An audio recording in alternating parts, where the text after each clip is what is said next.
ஒரு 2, 3 குரூப் இருக்கு. அந்த காலத்துல இருந்து இன்னைக்கு வரைக்குமே அப்படியே தான் இருக்கீங்க. ரைட். சந்தோஷமான விஷயம். அப்படி இருக்கிறது. ரைட். நான் எல்லாம் மெசேஜ் பார்த்துக்கிட்டு தான் இருந்தேன். ஓகே. எல்லாமே ஓகே தான். நீங்க ஒருத்தர் அவங்க என்ன அ முனாவர். ஓகே. முனாவர் அவரு ஒரு கொஸ்டின் கேட்டிருக்காரு இல்லையா? கண்டிப்பா நம்பிக்கை வைத்தால் அல்லாஹ் குடுப்பான். ஆனா 1 மந்த்ல 20,000 யாரு குடுப்பா அக்கா? அப்படிங்கிற ஒரு கேள்வி. நியாயமான கேள்வி தான்.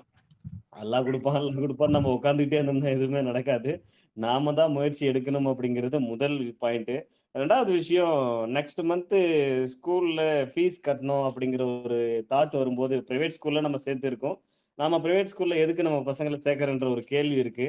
அவங்க லைஃப் நல்லா இருக்கணும் அப்படிங்கிறதுக்காக நம்ம கொண்டு போய் சேர்க்கிறோம். அவங்க நம்மள விட பெட்டரா அவங்க வரணுன்றதுக்காக தான் கொண்டு போய் கவர்ன்மென்ட் ஸ்கூல்ல அந்த அளவுக்கு எஜுகேஷன் சிஸ்டம் சரியில்லன்றதுனால பிரைவேட் ஸ்கூல்ல சேர்க்கிறோம். ஒரு 1 மந்த், 2 மந்த்ஸ்ல நம்ம வந்து ஸ்டூ நம்ம பசங்களுக்கு ஏதோ ஒரு ஃபீஸ். அது ரெகுலரா கட்டுற ஃபீஸ் கிடையாது. வேற ஏதோ ஒரு விஷயத்துக்காக ஒரு 10,000 15,000 கட்டணும். ஒரு 20,000 கட்டணுன்ற ஒரு சிச்சுவேஷன் வரும்போது, அத எங்க வேணாலும் அடிச்சு புடிச்சு பெரட்டி கொண்டு போய் சேர்க்கிறோம். இங்க நெறைய பேருக்கான கஷ்டமே அங்க தான் நிக்குது. பசங்களுக்காக தான் அவங்க லைஃப்ல நெறைய பேருடைய கஷ்டமே ஓடிக்கிட்டு இருக்கு. ஸோ அத செய்யறோம் நாம. அதனால என்ன பெனிஃபிட் உடனடியா கிடைக்கும் அப்படின்னு பார்த்தா, நாம நம்பிக்கிட்டு இருக்கோம் நம்ம பசங்களுக்கு நல்ல எஜுகேஷன் கிடைக்குது. கண்டிப்பா நம்ம கஷ்டப்பட்டு படிக்க வச்சோம்னா, கண்டிப்பா அவன் நம்மள விட ஒரு பெட்டரான இடத்துக்கு போவான். அப்படிங்கிற நம்பிக்கையில மட்டும் தான் கொண்டு போய் அங்க பணத்த கட்டுறோம். ரைட். ஆனா இப்ப எஸ்பிஓ கட்டுற ஒரு கம்பேரிசன். இது யாரும் தப்பா எடுத்துக்காதீங்க தயவு செய்து. எனக்கு டக்குன்னு தோணுச்சு அவர் சொன்ன உடனே ஒரு கம்பேரிசன். ஏன்னா இன்னைக்கு நான் நேர்ல ஒருத்தர்கிட்ட பேசிட்டு இருந்தேன். அத வச்சு நான் அப்படியே டக்குன்னு ஒரு கம்பேரிசன் சொல்றேன். ஒரு 20,000 கட்டணும்னு சொல்றாங்க. ஃபீஸ்லாம் கட்டியாச்சு. ஒரு வேற ஏதேதோ விஷயம்லாம் இருக்கு. அதெல்லாம் சேர்த்து காலேஜ் ஃபீஸ் ஒரு ரூ. 20,000 எக்ஸ்ட்ரா கட்டணும்னு சொல்லியிருக்காங்க. நெக்ஸ்ட் மந்த் ரெடி பண்ணணும் அப்படின்னு சொல்லிட்டு இருந்தாங்க. Right okay. அவரு ரெடி பண்ணி கட்டிடுவாரு. ஓகேவா? அது ரூ. 20,000 அது ஒரு பெரிய விஷயமா இருக்காது. ஓகே நம்ம புள்ளைக்காக தான் நம்ம பண்றோம். நம்ம புள்ளைக்காக தானே நம்ம பண்றோம் அப்படின்னு சொல்லிட்டு ரூ. 20,000 ரெடி பண்ணி கட்ட ரெடியா இருக்க நாம, நாம எதுக்காக நம்ம பசங்கள படிக்க வைக்கிறோம்னா, அவன் படிச்சு ஒரு நல்ல வேலைக்கு போயிட்டு மாசம் ஒரு 10,000மோ, 20,000மோ இப்ப இன்னும் அவங்களுடைய காலகட்டத்துல ஒரு 30,000மோ, 40,000மோ மாசம் சம்பாரிக்கணும். ஒரு ரூ. 50,000 சம்பாரிக்கணுன்றதுக்காக தான் இப்ப நம்ம செலவு பண்ணிட்டு இருக்கோம். நம்ம பண்ணக்கூடிய ஒவ்வொரு விஷயத்துக்கும் நமக்கு ஒரு சுயநலமான ரீசன் இருக்கு. எதுவுமே நம்ம பொதுநலத்தோட பண்றதெல்லாம் கிடையாது. 90% நம்ம லைஃப்குள்ளேயே நமக்கு நாம ஏதாவது ஒண்ணு பண்ணிட்டோம்னா கூட அதுக்கு ஒரு காரணம் இருக்குல்ல. அப்படி இருக்கும்போது நம்ம பசங்களுக்கு ஏன் இன்வெஸ்ட்மென்ட் பண்றோம்? அவங்கள ஏன் நல்லா படிப்பு படிக்க வைக்கிறோம்? காஸ்ட்லியான படிப்பு எதுக்கு படிக்க வைக்கிறோம்? காஸ்ட்லியான காலேஜ்ல எதுக்கு சேர்க்கிறோம்? பெரிய பெரிய ஸ்கூல்ல எதுக்கு சேர்க்கிறோம்னா, நம்மள விட அவன் பெட்டரா வரணுன்றதுனால மட்டும் தான். சரியா? ஒரு பக்கம் இருக்கும். ஒரு ஒரு கொஞ்சம் ஒரு பெர்சன்டேஜ் ஆஃப் பீப்பிள் எப்படி இருப்பாங்கன்னா, அவங்க பண்றாங்க. நாமளும் அத விட பெஸ்ட்டா பண்ணணும்னு இருக்கும். ஒரு ஒரு பெர்சன்டேஜ் இருக்கும். பட் எல்லாத்தையும் தாண்டி ஒரே ஒரு ரீசன் தான். நம்மள விட நம்ம பசங்க பெட்டரா வரணும் அப்படின்றது தான். நான் ரூ. 10,000 சம்பளத்துல ஓடிக்கிட்டு இருக்கேன். ஆனா என் பையன் ரூ. 40,000 ரூ. 50,000 சம்பாரிக்கணும். அப்படிங்கிற ஒரு கொஸ்டின் அந்த அந்த ஒரு நெனப்பு தான் எல்லா பேரண்ட்ஸ்களுக்குள்ள இருக்கு. நான் கஷ்டப்பட்ட மாரி என் பசங்க கஷ்டப்படக்கூடாதுன்னு தான் ஓடிக்கிட்டு இருக்கும். அப்ப நம்ம ஒரு இன்வெஸ்ட்மென்ட் பண்றோம் அவங்களுக்காக மந்த்லி கம்பல்சரி எல்லா ஸ்டூடண்ட்ஸ்க்கும் இந்த காலகட்டத்தில ஆவரேஜா ஒரு 50,000 கிட்ட கம்பல்சரி ஓடி வந்துருது. பெர் இயருக்கு 50,000 ஒரு ஸ்டூடண்ட்ஸ ஸ்கூல் படிக்க வைக்கணும்னாலே, இது நான் ஸ்கூலுக்கு மட்டுமே சொல்றேன்.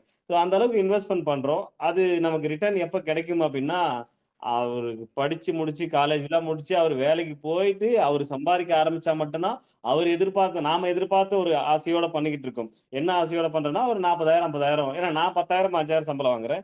என் பையன் போய் படிக்கும்போது ஒரு 40,000 50,000 சம்பாரிக்கணும் அப்படிங்கிற அந்த ரீசனுக்காக மட்டும் தான் நம்ம என்ன பண்றோம்? இன்வெஸ்ட்மென்ட் பண்றதுக்கு ரெடியா இருக்கோம். இன்வெஸ்ட்மென்ட் பண்றோம், படிக்க வைக்கிறோம். அது எப்ப நடக்கும்ன்றதே தெரியாது. அது நடக்குமான்றதும் தெரியாது. எல்லாருக்கும் நடந்துருமா அப்படிங்கிறதும் தெரியாது. ஆனா, அத பண்ற நாம, நமக்கு ஒரு விஷயம் சரியா? இப்ப எஸ்பிஓல மாசம் ரூ. 10,000 குடுக்குறாங்கன்றத நாங்க ஏன் அத யோசிச்சோம்னு பார்க்கணும். உங்களுக்கு ஒரு வொர்க் குடுக்குறோம். 5 மினிட்ஸ் மேக்ஸிமம் அந்த டாஸ்க் இருக்கும். அந்த டாஸ்க்க பண்றதுக்கு மேக்ஸிமம் என்ன ஒரு ரூ. 10 குடுக்கலாமா 5 மினிட்ஸ் டாஸ்க்க்கு? இல்ல ஒரு ரூ. 20 குடுக்கலாமா? இல்ல ரூ. 30 குடுக்கலாமா? குடுக்கலாம். ரைட். அதுவே அதிகம் தான். ரூ. 30 குடுத்தாலே அதிகம் தான். ஆனா, ஒரு டாஸ்க்குக்கு ₹500 குடுக்குற அளவுக்கு மந்த்லி 10,000 நாங்க அந்த கம்பெனி கிட்ட பேசி இருக்கோம் அப்டின்னா, உங்களுக்கு இவ்ளோ சேல்ஸ நாங்க பண்ணி குடுக்குறோம். எங்ககிட்ட 2,00,000 மெம்பர்ஸ் இருக்காங்க. சரிங்களா? வொர்க் பண்ற பெர்ஃபெக்ட்டா ஆக்டிவா இருக்கிற பீப்பிள் கம்பல்சரி ஒரு 2,00,000 பேர் வருவாங்க. அந்த 2,00,000 பேர வச்சு உங்களுக்கு பெர் மந்த்க்கு 10-15 லேக் சேல்ஸ நாங்க பண்ணி குடுக்குறோம். நாங்க எல்லாம் சேர்ந்து சேல்ஸ் பண்ணிக்குவோம். ஒரு கம்பெனினா என்னங்க வேணும்? அந்த கம்பெனிக்கு சேல்ஸ் அவங்க ப்ராடக்ட்டோ, சர்வீஸோ எது வேணாலும் இருக்கட்டும். நாங்க டிஜிட்டல் மார்க்கெட்டிங் கம்பெனியோட வேலை என்ன? நம்மள தேடி வர கிளையண்ட்ஸ்க்கு தேவையான சர்வீஸ என்ன பண்ணணும்? மக்கள் கிட்ட கொண்டு போய் சேர்க்கணும். அது ஒரு தாட் இருக்கு. ஆனா எஸ்பிஐ என்ன பண்ணும் அப்டின்னா, உங்களுக்கு கேரண்டீடா சேல்ஸயே நாங்க பண்ணி குடுக்குறோம். எஸ்பிஐ குடுக்குற விஷயமே அது. ஏன்னா மத்த டிஜிட்டல் மார்க்கெட்டிங் கம்பெனியோட நோக்கம் என்னவா இருக்கும்னா, அங்க ஒரு 30 பேரோ, 40 பேரோ, 50 பேரோ தான் வொர்க் பண்ணிக்கிட்டு இருப்பாங்க. சரிங்களா? அந்த 30 பேர் 40 பேர் ஒர்க் பண்ற ஒரு கம்பெனிக்கு போதுமான வருமானம் என்னன்னா, ஒரு 50 பேர் இருக்காங்களா, ஒவ்வொருத்தருக்கும் ஒரு ரூ. 20,000 சம்பளம். சோ அப்ப ஆவரேஜா ஒரு 50 பேர் கால்குலேட் பண்ணி பாருங்களேன். எவ்வளவு வந்துற போகுது. அது அந்த சேலரி கால்குலேஷன் தான் அவங்க என்ன பண்ணுவாங்க, ஓகே ஸ்டாஃப்ங்களுக்குலாம் இவ்வளவு போகுது. நமக்கு இவ்வளவு நிக்குது. சோ அப்ப ஆவரேஜா அவங்களுடைய மந்த்லி டார்கெட் அந்த கம்பெனியோட மந்த்லி டார்கெட் ஒரு அதிகபட்சம் ஒரு 1 குரோர்ஸ் இருக்குப்பா. மேக்ஸிமம் 1 குரோர்ஸ் இருக்கும். ஒரு டிஜிட்டல் மார்க்கெட்டிங் கம்பெனியோட மேக்ஸிமம் டார்கெட் 1 குரோர்ஸ், 2 குரோர்ஸ் தான் இருக்கும். ஆனா எஸ்பிஓட டார்கெட் என்ன தெரியுமா? பெர் மந்த்க்கு ட்ரெய்னிங் பீரியட்ல மட்டுமே, இப்ப நம்ம ட்ரெய்னிங் பீரியட்ல ஒரு சேலரி மென்ஷன் பண்ணி குடுத்துருக்கோம்ல. கால்குலேஷன் எடுத்து பாருங்க. ஒரு மாசத்துக்கு எத்தன கோடி வருதுன்னு. அப்ப நம்மளுடைய டார்கெட் என்ன? அந்த கம்பெனிக்கு அதுக்கு அது ஃபார் எக்ஸாம்பிள் எனக்கு 2,00,00,000 எஸ்பிஓல இருக்கிற எல்லாருக்கும் சம்பளம் போறதுக்கு 2,00,00,000 தேவைப்படுது அப்படின்னா, நான் அந்த கம்பெனிக்கு எவ்வளவு பண்ணி கொடுக்கணும்? 20,00,00,000 பண்ணி கொடுக்கணும். 20,00,00,000 நான் சேல்ஸ் பண்ணி கொடுத்தா தான், அவங்களுக்கு வந்து ஒரு 15% 20% வர்றதுக்கான வாய்ப்பு இருக்கு. சரிங்களா? லாபம் வரும். அந்த 15% நமக்கு ஒரு 10% குடுப்பாங்க. இதுதானே பிசினஸ். இப்ப டிஜிட்டல் மார்க்கெட்டிங்ல ஜெனரலா ஒரு மக்களுக்கு வந்து ஒரு ஆவரேஜ்க்கு எந்த ஒரு டிஜிட்டல் மார்க்கெட்டிங்லாலும் இவ்ளோ ஒரு டர்ன் ஓவர்ஸ கொண்டு போக முடியாது. எஸ்பிஓல ஏன் கொண்டு போக முடியுதுன்னா, இங்க இத்தன லட்சம் பேர் இருக்காங்க. அத்தன லட்சம் பேருக்கு சம்பளம் எல்லா கம்பெனியுமே என்ன பண்ணும்னா, அந்த கம்பெனிக்கு என்ன பிசினஸ் பண்ணலாம்னு யோசிக்கும். ஆனா எஸ்பிஐ என்ன யோசிச்சிருக்குன்னா, இங்க இருக்கிறவங்களுக்கு எவ்ளோ சம்பளம் குடுக்கணும்? அப்ப அதுக்கு நாம என்ன பண்ணணும்? எங்களுடைய யோசனையே நாங்க நெறைய இடத்துல பேசும்போது எல்லாம் கேட்கிற ஒரு விஷயம்னா, என்ன இது இவ்ளோ பெருசு எப்படிங்க நீங்க பண்ண முடியும்? இல்ல சார் எங்களுக்கு இது வந்தா தான் செட்டா இருக்கும். எங்களுக்கு இந்த அளவுக்கு இன்கம் வரணும்னா, நாங்க உங்களுக்கு என்ன பண்ணணும்? எங்க கேள்வி அதுதான். எங்களுக்கு இவ்வளவு வருமானம் வேணுங்க. சோ மந்த்லி ஒரு 10,000 ஆச்சும் எஸ்பிஓ நம்பி வந்தவங்களுக்கு குடுத்தா மட்டும் தான் சாட்டிஸ்ஃபைடா இருக்கும். சரி ஒரு 5,000 ஒரு 2,000 இப்ப ஒரு ஃபர்ஸ்ட் ஒரு 6 மந்த்க்கு அதான் பேசியிருக்கோம். அட்லீஸ்ட் 2,000 குடுங்க சார். அப்பதான் ஓரளவுக்கு யூஸ்ஃபுல்லா இருக்கும். அதுக்கப்புறம் நீங்க கண்டிப்பா நீங்க நெனைச்சத நாங்க செஞ்சு குடுக்குறோம். ஏன்னா அவங்க கண்டிஷன் குடுத்துருக்காங்க. இந்த அளவுக்கு சேல்ஸ் பண்ணி குடுக்கணும் அப்படின்னு ஒரு நாங்க பண்ணி குடுக்குறோம். எங்களால முடியும். நாங்க பண்ணி குடுக்குறோம். சோ அது நாங்க ஒரு அஷ்யூரன்ஸ் குடுக்குறோம்னா, அது எங்க ஹெட் ஆபீஸ்ல இருக்கிற அட்மின் டீம்ல இருக்கிறவங்க, எங்க பேர்ல இருக்கிற நம்பிக்கை மட்டும் கிடையாது. எஸ்பிஓல இருக்கிறவங்களையும் சேர்த்து தான் அந்த நம்பிக்கை. எல்லாத்துக்கும் சேர்த்து தான் அந்த ரிஸ்க்ன்னும்போது, ரிஸ்க் எடுக்க நான் மட்டும் ரெடி இல்ல. ஆனா எனக்கு வருமானம் மட்டும் வேணுன்ற ஒரு விஷயத்த நம்ம யோசிக்கிறதுன்றது மிகவும் ஒரு தப்பான ஒரு விஷயமா தான் நான் பார்க்கிறேன். ஏன்னா, கண்டிப்பா உங்களுடைய சிச்சுவேஷன் புரியுது. இப்ப இதே சிச்சுவேஷன்ல நாளைக்கு உங்க பசங்களுக்கு ஒரு ரூ. 20,000 கட்டணுன்ற ஒரு சிச்சுவேஷன் வந்தா, அத்தன பேரும் கட்டுவீங்க தானே. எத்தன பேர் நான் என் பையன படிக்க வைக்கிறதில்ல, பையன் நீ ஸ்கூல்ல இருந்து வந்துடுறான்னு சொல்லுவோம். சொல்ல மாட்டோம்ல. அது நாளைக்கு இல்ல. 4 வருஷம் ஆகும். கிட்டத்தட்ட 10, 15 வருஷம் ஆகும் ரிசல்ட் கிடைக்கிறதுக்கு. ஆனா எஸ்பிஓ உங்களுக்கு மாசம் மாசம் ரூ. 2,000 இப்பவே குடுக்க ஆரம்பிச்சுருது. அந்த பேமெண்ட்ட 3 மாசத்துக்கு அப்புறம் ரிட்டர்னும் குடுக்குதுன்னா, அப்ப எஸ்பிஓ உங்களுக்காக யோசிக்குதுன்னு தானே அர்த்தம். இதே கமாண்டர்ஸ் இங்க இருக்காங்க. லைவ்வா கேளுங்க. நாங்க இதுக்கு முன்னாடி போட்டு அவங்க கிட்ட ஒரு மீட்டிங்ல லைவ்வா லான்ச் பண்ண பிளான்ல வருஷத்துக்கு ரூ. 30,000 பர்ச்சேஸ் பண்ணியே ஆகணும். அது பர்ச்சேஸ் பண்ணிட்டா அந்த காசுலாம் ரிட்டர்ன் வராது. கண்டிப்பா வாங்கியே தான் ஆகணுன்ற மாரி தான் ஒரு கண்டிஷன் வச்சிருந்தோம். அவங்கலாம் சொன்னாங்க. இங்க அவங்க எதுக்கு தான் நான் பேசிக்கிட்டு இருக்கேன். நெறைய பேர் நான் நோட்டீஸ் போர்ட்ல சொல்லும்போது, இல்ல அவர் சும்மா பொய் புழுவிட்டு இருக்காரு. ஒரு யூடியூப்லயே ஒருத்தர் சொல்லியிருந்தாரு. என்ன சொல்லியிருந்தாருன்னா, சும்மா சொல்றாங்க இவங்க போயிட்டு கமாண்டர்ஸ் கிட்ட கேட்டாங்களாம். கமாண்டர்ஸ் வந்து அப்படியே பாவப்பட்டு மக்கள்லாம் பாவம்ன்னு நெனச்சுட்டாங்களாம். அதனால வந்து அவங்க சொன்ன உடனே எல்லாரும் மக்களுக்காக கேட்ட உடனே இவரு வந்து மாத்திட்டாராமா பிளான். இதெல்லாம் நம்புற மாரியாங்க இருக்கு அப்படின்னு. இங்க அதே கமாண்டர்ஸ் இருக்காங்க. நான் லைவ்வா பேசிட்டு இருக்கேன். கமாண்டர்ஸ் கேட்டுட்டு தான் இருக்காங்க. அவங்களுக்கு தெரியும். அவங்க கமாண்டர்ஸ் குரூப் யாரையாச்சும் ஸ்கிரீன்ஷாட் எடுத்து கேட்க சொல்லுங்க. அது என்னைக்கு நான் பிளான லான்ச் பண்ணேன். அதுல இருக்கிற சேஞ்சஸ் என்ன, இதுல இருக்கிற சேஞ்சஸ் என்ன டவுட்டா இருக்கிறவங்க கேட்டுக்கூட பாருங்க. சோ இங்க மக்கள் நம்புறது இல்ல. எல்லாத்தையும் அப்படியே என்னவோ எஸ்பிஓ இங்க முதல்ல எஸ்பிஓக்கு யாரும் இன்வெஸ்ட்மென்ட் பண்ணல. அது முதல்ல நினைச்சு இது இன்வெஸ்ட்மென்ட்டே கிடையாது. அந்த கம்பெனிக்கு தேவையான சேல்ஸ் நம்ம உருவாக்குறோம். அந்த கம்பெனிக்கு நம்ம சேல்ஸ் தானே பண்ணி கொடுக்கணும். எந்த கம்பெனி இவ்வளவு பெரிய வருமானத்தை நமக்கு கொடுக்கும்? யாராலையும் கொடுக்க முடியாது. எந்த ஒரு டிஜிட்டல் மார்க்கெட்டிங் கம்பெனியாலையும் ஒரு 2,00,000 பேருக்கு சம்பளம் போட முடியுமான்னா கண்டிப்பா முடியாது. எஸ்பிஓ 2,00,000 பேர் இல்லங்க. 5,00,000 பேர் கூட சம்பளம் போடும். ஆனா எஸ்பிஓவுக்கு அவங்க கேட்கிற விஷயம் அதுக்கு. ஏன்னா இவ்ளோ வருமானத்த நாங்க குடுக்கணும்னா, அப்ப எங்களுக்கு கேரண்டிடா மந்த்லி இவ்ளோ சேல்ஸ் வேணும். உங்களால முடியுமா? ஏன்னா எஸ்பிஓட நீடட் என்ன அப்டின்னா, நாங்க மட்டும் பொழைக்கணும்ன்றது இல்ல. எஸ்பிஓ நம்பி ஒரு டீம் இருக்கு. ஒரு பெரிய குரோத் இருக்கு. அவங்க எல்லாரும் நம்மள நம்பி வந்திருக்காங்க. அப்ப அவங்களுக்கு ஒரு வருமானத்த நம்ம குடுக்கணும்ல. அந்த வருமானத்த குடுக்க நாம என்ன பண்ணணும்? எங்களுடைய தாட்டே அதுதான். அவங்களுக்கு இந்த வருமானத்த குடுக்கணும்னா, அதுக்கு என்ன பண்ணணும்னு மட்டும் தான் நாங்க யோசிக்கிறோமே தவிர, இவங்க கிட்ட இருந்து எவ்வளவு வாங்கலாம் அப்படின்றது கிடையாது. அதனால தான் என்ன பண்ணோம், சரி அவங்க இப்ப இருக்கிற சிச்சுவேஷனுக்கு ஒரு ரூ. 20,000 போட்டு நம்ம அந்த பிசினஸ் அவங்களுக்கு தேவையான சேல்ஸ் ரெடி பண்ணாலுமே, அகைன் அவங்களுக்கு ஒரு எக்ஸ்ட்ரா ஒரு பெனிஃபிட்டோட அது ரிட்டர்ன் கிடைக்கணும். ஏன்னா ஒரு ஆவரேஜான பீப்பிளால ஒரு 2 மாசம் 3 மாசம் அட்ஜஸ்ட் பண்ணி ஓட்ட முடியும். அதுக்கப்புறம் அந்த பணம் ரிட்டர்ன் கிடைச்சிட்டா தான், எங்கேயோ ஒரு இடத்துல கடன் ஒண்ணு வாங்கியிருக்காங்க, டக்குனு குடுத்துற முடியும். ஒரு வட்டி கிட்டி ஒரு எக்ஸாம்பிள் அது நாங்க கால்குலேட் பண்ணும்போதே ஒரு ரூ. 3,000 5% இன்ட்ரெஸ்ட் போட்டு தான் கால்குலேட் பண்ணிருக்கோம். ஒரு 3,000 எக்ஸ்ட்ரான்றத எப்படி கால்குலேட் பண்ணேன்னா, 5% இன்ட்ரெஸ்ட். 5% இன்ட்ரெஸ்ட் போட்டா எவ்வளவு வரும்? ஏன்னா யாருமே அவ்வளவு சீக்கிரம் 10 பைசா 5 பைசாக்கெல்லாம் வாங்க மாட்டாங்க. கொஞ்சம் யோசிப்பாங்க. நம்ம ஒரு ஏன்னா அதோட அதிகமாவும் கொடுக்க முடியாது ஒரு கம்பெனியால. ஒரு 5% வரைக்கும், ஏன்னா நாங்க 8% வரைக்கும் கேட்டிருந்தோம். அவ்வளோலாம் வாய்ப்பே இல்லைங்க. அவ்வளோ எக்ஸ்ட்ரா கொடுக்க முடியாது, பெனிஃபிட் கொடுக்க முடியாது அப்படின்னாங்க. சரி ஒரு 5% வர மாதிரி பண்ணுங்க. அப்போ ஒரு 3000, ஒரு 20,000 நம்ம பண்றோம்னா ஒரு 3000 தாராளமா கொண்டு வர முடியும் அப்படிங்கிற மாதிரி ஒரு ஆவரேஜ் கான்செப்ட் அவங்க சொல்லியிருந்தாங்க. சரி, அப்ப அதுக்கான வேலைகள் என்னமோ நம்ம அதுவும் நேத்து என்னன்னு சொல்லியிருக்கேன். நாங்க முதல்ல அவங்களுக்கு குடுத்துருக்கோம். ஒரு 2, 3 ஆப்ஷன் குடுத்துருக்கோம். இதுல இப்படி இப்படி நாங்க பண்றோம். இது உங்களுக்கு ஓகேவா? உங்களுக்கு இது கட்டுப்படி ஆகுமா? ஏன்னா அவங்களுக்கு தான் கட்டுப்படி ஆகணும். நமக்கு குடுக்க போறவங்க அவங்க தான். நம்ம ஒன் டைம் ரூ. 20,000 குடுக்குறோம். அவங்க மாசம் மாசம் நமக்கு ரூ. 10,000 குடுப்பாங்களா? எப்படி குடுப்பாங்க? இங்க எத்தன பேர் ஒண்ணும் இல்லங்க. ஒரு ஒரு சிம்பிள். இன்னும் இன்னும் ஈஸியா அந்த பிசினஸ பண்ணலாம். எப்படி பண்ணலாம்னா, அப்ளியேட்டட் லிங்க்ங்க. எல்லா ப்ராடக்ட்டுக்குமே அப்ளியேட்டட் லிங்க் உங்களுக்கு ஜெனரேட் பண்ணி குடுத்துர்றோம். இந்த ப்ராடக்ட் சேல்ஸ் ஆச்சுன்னா, எப்படி சேல்ஸ் ஆச்சுன்னா, அதுல இருந்து உங்களுக்கு கமிஷன் வரும். சேல்ஸ் ஆச்சுன்னா மட்டும் தான். இல்லன்னா ஒண்ணும் பண்ண முடியாதுங்க. உங்களுக்கு வேணும்ன்றவங்க சேல்ஸ் பண்ணிக்கங்க. சேல்ஸ் பண்ணா உங்களுக்கு கமிஷன் வரப்போகுதுன்னு சொல்லி நான் விட்டுட்டோம் அப்படின்னா, அது சரியா இருக்குமா? இங்க எத்தன பேரால சேல்ஸ் பண்ணிட முடியும்? எல்லாராலயும் சேல்ஸ் பண்ண முடியுமா? இங்க சேல்ஸ் பண்ணக்கூடியவங்களும் இருக்காங்க. புரமோட் பண்ணக்கூடியவங்களும் இருக்காங்க. பேசக்கூடியவங்களும் இருக்காங்க. நெறைய இருக்குது. எல்லாரையும் சேர்த்து வச்சு நம்ம எஸ்பிஐ ஃபேமிலின்னு சொல்றோம்னா, அப்ப எல்லாருக்கும் சேர்த்து தான் நம்ம வொர்க் பண்ணணும். ஒரு 10 பேர் சேர்ந்த ஒரு கம்பெனி இருக்குன்னா, ஒருத்தர் நல்லா பேசுவாரு, ஒருத்தர் நல்லா டைப் பண்ணுவாரு, ஒருத்தர் நல்லா புரோகிராமிங் பண்ணுவாரு, ஒருத்தர் நல்லா டிசைன் பண்ணுவாரு. எல்லாரையும் சேர்த்து வச்சு தான் ஒரு பிசினஸ் மாடல ரெடி பண்ணணும். சரியா? நான் என்ன பண்ணுவேன்? எனக்கு மட்டும் யோசிங்க அப்படின்னு யோசிக்க முடியாது. சரிங்களா? சோ இந்த கான்செப்ட்ட முதல்ல தெரிஞ்சுக்கணும். ஏன் எஸ்பிஓ இந்த இன்வெஸ்ட்மென்ட்ட சொல்லியிருக்காங்க. அதக்கூட ஏன் இன்வெஸ்ட்மென்ட்ன்ற ஒரு வேர்ட சொன்னாலே ஒரு மிகப்பெரிய பிரளயம் கிளம்பும்னு ஆல்ரெடி அட்மின் டீம் சொல்லியுமே, இல்ல என்னவோ அத அப்படியே தான் சொல்லணும். ஏன் அத இன்வெஸ்ட்மென்ட் சொல்றோம்னா, அது ரிட்டர்ன் கிடைக்கும். ரிட்டர்ன் கிடைச்சா தான் இன்வெஸ்ட்மென்ட். இல்லன்னா அது பர்ச்சேஸா மாறிடும். ரிட்டர்ன் கிடைக்குது இல்ல, அப்ப அது இன்வெஸ்ட்மென்ட் தான். சோ 3 மந்த்ஸ்ல அவங்களுக்கு ரிட்டர்ன் கிடைக்குது. வித் இன்ட்ரெஸ்ட் போட்ட கணக்கு தான் அது. சோ வித் இன்ட்ரெஸ்ட் போட்ட மாரி ஒரு எக்ஸ்ட்ரா ஒரு ₹3000 குடுத்தோம்னா, ஒரு 3 மாசத்துக்கு எங்கேயாச்சும் இன்ட்ரெஸ்ட் வாங்கியிருந்தாலே, அது ஏன் உங்கள பண்ண சொல்றாங்கன்னா, அவ்வளோ பெரிய அமௌண்ட்லாம் எஸ்பிஓல இன்வெஸ்ட்மென்ட் பண்ண முடியாது உங்களுக்காக. வாய்ப்பே இல்ல. சம்பளம் போறதுக்கே நம்ம இந்த கம்பெனி, அந்த கம்பெனி, இங்க ஆர்டர் எடுக்கணும், அங்க ஆர்டர் எடுக்கணும்னு ஓடிக்கிட்டு இருக்கோம். யோசிச்சு பாருங்க. 2,00,000 பேர் இன்டு 20,000 போட்டு பாருங்க. இவ்ளோ பெரிய ஃபண்ட் எப்படி எஸ்பிஓ உங்களுக்கு இன்வெஸ்ட்மென்ட் பண்ண முடியும்? இன்வெஸ்ட்மென்ட் பண்றதுக்கு பின்னாடி பண்ண சொல்றதுக்கு பின்னாடி நெறைய ரீசன் இருக்குங்க. கேரண்டீட் சேல்ஸ் அவங்களுக்கு கிடைக்கும். உங்களுக்கு அந்த பணம் போட்டா மட்டும் தான் ஒரு அக்கறை இருக்கும். ஒழுங்கா வொர்க் பண்ணணுன்ற பொறுப்பு இருக்கும். இன்னைக்கு நான் நேத்து நோட்டீஸ் போர்ட்ல சொன்னேன். 24 ஹவர்ஸ்ல 2,00,000 வோட்டிங் கொண்டு வர முடியுமான்னு. ஆனா 2,00,000 வோட்டிங் வரும். எப்ப வரும் அப்டின்னா, ஆ கரெக்ட்டா ஒரு 15 நாள்ல வரும். இந்த வோட்டிங் அப்படியே நம்ம லாகின் பேஜ்க்குள்ள குடுத்துட்டு, இத வோட்டிங் பண்ணா மட்டும் தான் வொர்க்ன்ற மாரி நம்ம குடுத்துட்டோம்னு வச்சுக்கங்களேன், கண்டிப்பா வோட்டிங் வந்துரும். 15 நாள்ல 2,00,000 வோட்டிங் வரும். அப்ப எவ்ளோ கேர்லெஸ்ஸா இருக்காங்க. இந்த கேர்லெஸ்ஸா இருக்கிறதுக்கு எஸ்பிஓ ஒருத்தர் குற்றம் சாட்டினாரு. இன்னொரு குரூப்ல பார்த்திருக்கேன். இப்பதான் கொஞ்ச நேரத்துக்கு முன்னாடி இன்னொரு குரூப்ல பேசினேன். இதுக்கெல்லாம் நீங்க தான் சார் காரணம். நீங்க ரொம்ப கேர்லெஸ்ஸா விட்டுட்டீங்க. அவங்கலாம் நீங்க அப்பவே ஸ்ட்ரிக்ட்டா புடிச்சிருந்தீங்கன்னா, அவங்களுக்கு அவங்க கரெக்ட்டா வொர்க் பண்ணியிருப்பாங்கல்ல. நம்ம எஸ்பிஓ தானே பார்த்துக்கலாம். மறுபடியும் ஆப்ஷன் குடுத்துக்கிட்டே இருப்பாங்க. நம்ம சரி செஞ்சுக்கலாம்னு யோசிக்கிறோம்னா, அன்னைக்கு அந்த மாரி குடுத்ததுக்கான காரணமும் யாரு? ஏன்னா எங்களுக்கு ஆசையா?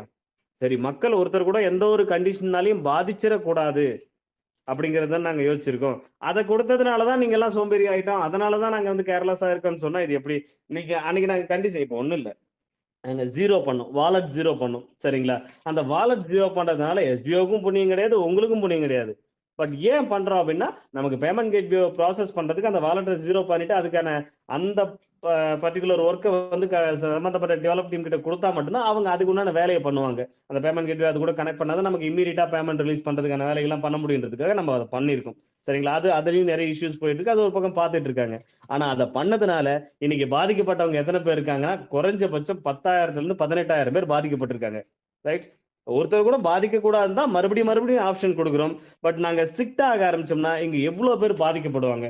அவங்க கஷ்டப்பட்டு வொர்க் பண்ணியிருக்காங்க. வொர்க் என்னவோ கஷ்டமான வொர்க் எல்லாம் கிடையாது. ஈஸியான வொர்க் தான். இருந்தாலும் அது அவங்க வொர்க் பண்ண அமௌண்ட் தானே. அதுக்காக அவங்க ஒரு எஃபோர்ட் போட்டுருக்காங்கல்ல. அது வேஸ்ட் ஆகக்கூடாதுன்னு தானே 2 1/2 மாசமா கத்திக்கிட்டு இருக்கேன். எனக்கு என்ன ஆசையா 2 1/2 மாசம் வரைக்கும் கத்திக்கிட்டே இருக்கணும். 2 நாள் சொல்லிட்டு டக்குன்னு 2 1/2 மாசத்துக்கு அப்புறம் பண்ணதுக்கு அப்புறமே 18,000 பேர் பாதிக்கப்பட்டாங்க அப்படின்னா, நெறைய 18,000 பேருடைய வாலெட்ல இருந்து ரூ. 50ல இருந்து ரூ. 5,000 வரைக்கும் போயிருக்கு. 0 ஆயிருக்கு. ஏதாவது கம்பெனிக்கு யூஸ் இருக்கா? ஒரு யூஸும் கிடையாது. அதனால அவங்களுக்காச்சும் யூஸ் ஆச்சு, அவங்களுக்கும் யூஸ் இல்ல. லாஸ் இப்ப அவங்களுக்கு தான். சரியா? கம்பெனிக்கு லாஸும் கிடையாது, யூஸும் கிடையாது. அதனால அந்த 0ன்னு சொல்லிட்டு வாலெட்ல 0 பண்றதுனால ஒரு யூஸும் கிடையாது. ரைட்? அத முதல்ல தெரிஞ்சுக்கணும். ஏன் கம்பெனி பண்ணி இப்ப இந்த மாரி அவங்க சொல்றாங்க. இப்ப நெறைய இடத்துல பார்த்தீங்கன்னா, நீங்க ஒரு கண்டிஷன் குடுங்க. 24 ஹவர்ஸ்க்குள்ள ஒரு கண்டிஷன். அந்த 24 ஹவர்ஸ்க்குள்ள யார் பண்றாங்களோ அவங்கள மட்டும் வச்சுக்கங்கன்னா, எவ்வளவு பேர் பாதிக்கப்படுவாங்கன்னா ஒரு 70% பீப்புள் பாதிக்கப்படுவாங்க. ஏன்னா 24 ஹவர்ஸ்க்குள்ள அவ்வளவு பேர் தான் கரெக்டா ஒர்க் பண்றவங்க இருக்காங்க. அதுதான் உண்மையும் கூட. ஸோ அதிகபட்சம் நம்ம புஷ் பண்ணோம் அப்படின்னா வச்சுக்கங்களேன், ஒரு 30-40% வரைக்கும் அதிகபட்சம் வரும். அவ்வளவுதான். மீதி அத்தனை பேரும் பாதிக்கப்படுவாங்க. யோசிச்சு பாருங்க. அப்படிலாம் இருக்கக்கூடாதுன்றதுக்காக தான் இந்த ஆப்ஷன கொண்டு வந்து, இதன் மூலியமா இன்ட்ரெஸ்ட் இருக்கிறவங்க, இந்த மாரி ஒரு ஆப்ஷன் எஸ்பிஓ வந்து வேலைய விட்டு அனுப்பணும்னு முடிவு பண்ணிடுச்சு அப்படின்னா, பூரா பேரையும் வேலைய விட்டு அனுப்பிடலாம். தேவையே இல்லங்க. நாங்க ஒரு ரூ. 5000 ரூ. 10,000 வச்சு ஒர்க் பண்ணிக்கலான்னு. நாங்க யோசிச்ச கான்செப்ட் ஒரு கம்பெனி கிட்ட போய் கேட்கிறோம்னாலே, அதுக்கான கேள்வியே என்னன்னா, எங்ககிட்ட இவ்வளோ பேர் இருக்காங்க. அவங்களுக்கு சம்பளம் போடணும். இவ்வளோ சம்பளம் மினிமமாச்சு இவ்வளோ சம்பளம் போடணும்.